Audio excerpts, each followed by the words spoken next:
Hey there, Loving with Tiara. I'm Tiara. Glad you found me. Here's London, Estonia in the background. Um, as many of you know, I was a teenage mother, and I want this video to resonate with people with children, nieces, nephews, little people in their lives, beings that are looking for something. I want to make it clear that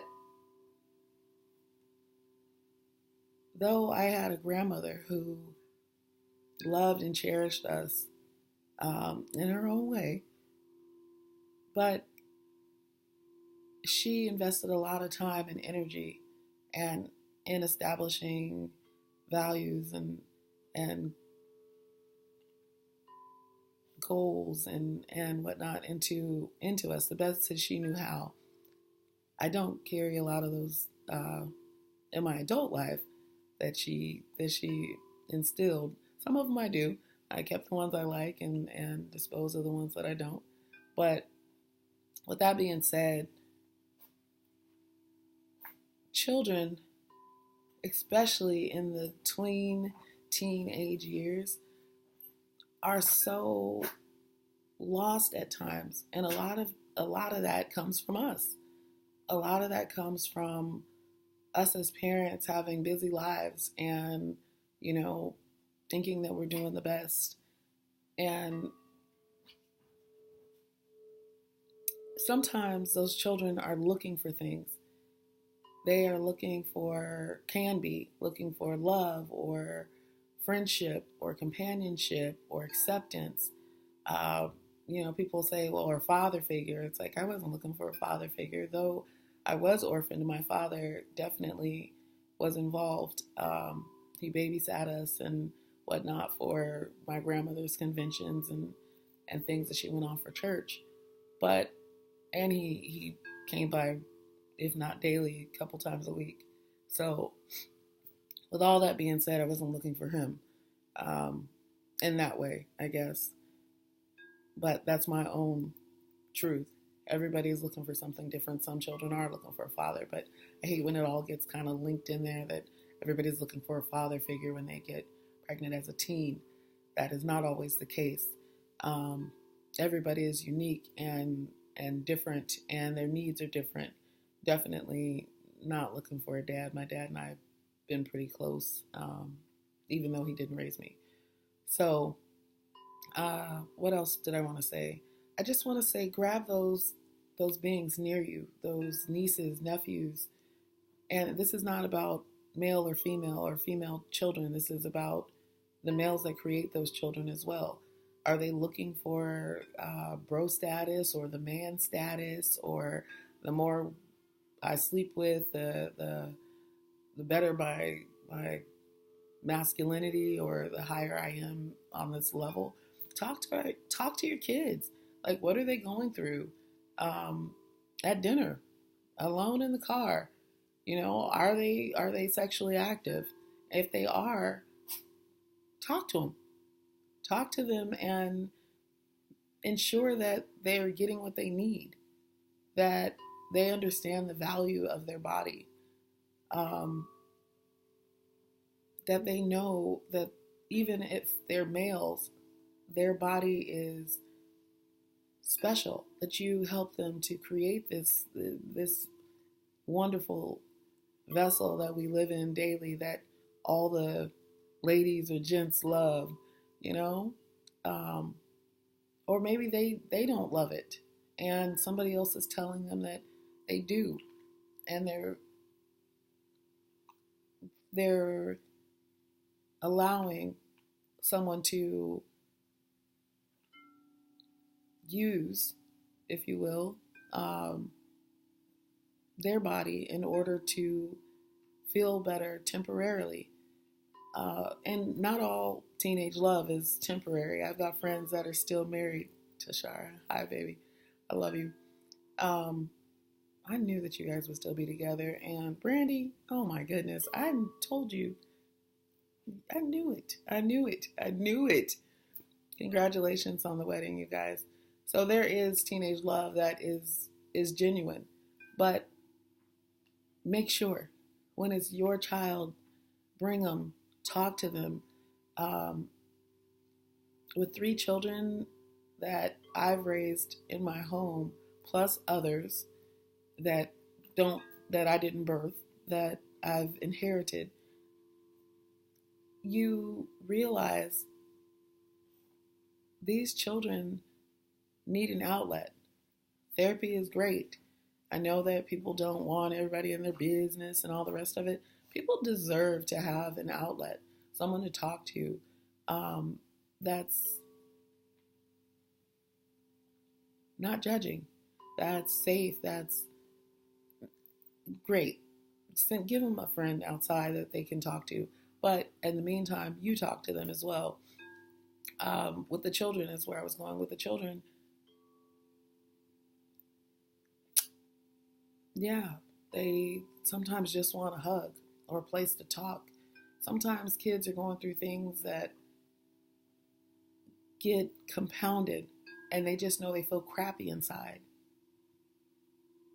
I've heard stuff just recently about children wanting to see if one friend will allow them to come over and hang out because this friend's parents don't like this group of people, this race of people.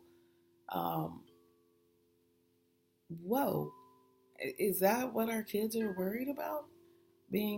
Hanging out with their friends, or whether or not they can go over to their friend's house because the parents may not like them based off of skin? Is that still happening?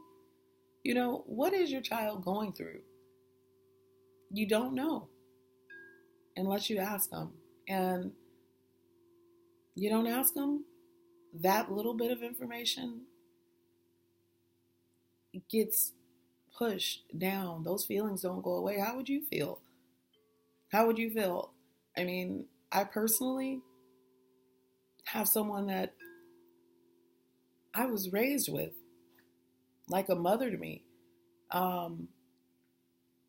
spent lots of time with. And I'm assuming, which I shouldn't assume, that I don't get invited because of the same reason. Because of the same reason. Now that we're adults, I think they may assume that I feel a certain way politically, and that gets me not included in family time. That doesn't feel good. That doesn't feel good at all. So I can only imagine, as a teenager who's trying to process teachers and all these other beings who are still trying to figure it out, how they must feel with that added layer. Then let's add in something else, like maybe your grade isn't right in school. Maybe one of the friends or classmates said something about your shoe size. I'll use my own self, for example. As a girl, I wear an 11, and I've been wearing at least a 10 since 6th grade. If you're not comfortable with that, I mean, when I was coming up, we didn't have all these anti-bullying things that are in place now. People will hurt your feelings, flippers and flappers and everything else that they said. Now I know they were insecure and they shouldn't have even been looking at my feet. I mean, but the reality is those things sting when you're not grounded, when you're trying to figure things out. I think I was a little bit more okay with my shoe size, but that's just because I've always had big feet. My grandmother had big feet too. But even the fact that they're big, actually they're just my size. That's the truth. I'm not a small woman. I'm pretty tall, so I kind of would look a little strange tiptoeing around on size 3s, 5s, 7s, whatever. But what are your children going through? Are people saying things to them that have them searching for comfort in other places? make sure that they get that comfort from you and not for those. Um, yeah, be there for them. Not be there. Want. Actually try. Keep on asking. Let them know. Turn that phone off. Turn that radio off in the car and actually talk to those little things. Yeah, let them know. Like, when you wake up, I'm going to be right here ready to listen to whatever you have to say. Oh, there's the attitude. You're so sweet and you're figuring things out. No more attitude. I don't deserve that. However, what I do deserve is your time and attention. I want to be here for you. I want to know how things are going in school. How's Miss Swafford? Love you, girl. Thank you so much for helping with the education of my child. Anyhow, yeah, ask them. You never know what's going on in those classrooms. You have no clue. I did because I was there every day when my son went to traditional school. But not like that. I was volunteering. Anyhow, yeah, ask them. Sometimes teachers are prying and voicing opinions on your lifestyle choices, and you don't even realize. With me personally, that has definitely happened. I don't live a traditional lifestyle, and I don't want to. I truly don't. I just want to raise my kids the way I see fit, and sometimes that gets backlash from other educational beings. So ask them. Ask them. You don't want the child having to defend your choices. If you don't make your child do their homework, that happens. They probably are not liked in class, just so you know. People feel sorry for them, and then they kind of start being mean and all kind. People are human. You never know what's really the reaction. So be there. Be there. There's so many factors, and make sure you're asking them so that they're not searching for love in the wrong places, comfort in the wrong places, that they're not looking towards other beings who are still figuring things out. Make sure they understand the value in themselves.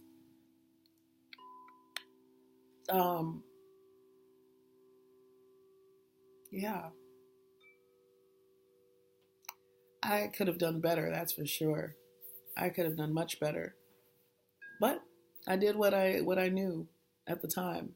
So I'm just telling you all, do better. Yeah, do better than I did. Make sure that you hug them, you love them. I hugged mine and loved them also, but you can always aim for better. Yeah, put those little crumb snatchers at the top of your list and let them know, yep, nosy, that's my job. Not all in a bad way, in an unhealthy way. I want to be here for you. I want to understand why you like this girl, why you like this guy. And that's another one. Not pushing male or female on your children. Do you realize that this is 2019 and people are literally dating who they want to? And if you're forcing a child who likes their same gender to be with another gender, they might be looking for love in the different places. Yeah, I would be. Like, I don't even like boys, or I don't even like girls. Why are you pushing that on me? Let me just like who I like. What do you want me to marry somebody that I don't even like? So find out. Find out so that we can avoid having children birthed before people are ready. That's the purpose of this. It went around and around and around, but we got there. Yeah, children are great, but they're even better when we know where we are and we're established in different ways. Right now, their focus can be and should be on just getting to where they want to be as an adult, and we want to help them get there. So, with that being said, take care of them, love them unconditionally, even when they're being little talk backers. Mm-hmm. They're just trying to figure things out, and a lot of times they're like we are, a mixture, a ball of emotions that have not been dealt with. So deal with your stuff. That's the truth. Deal with your stuff, because a lot of your stuff is their stuff. Peace.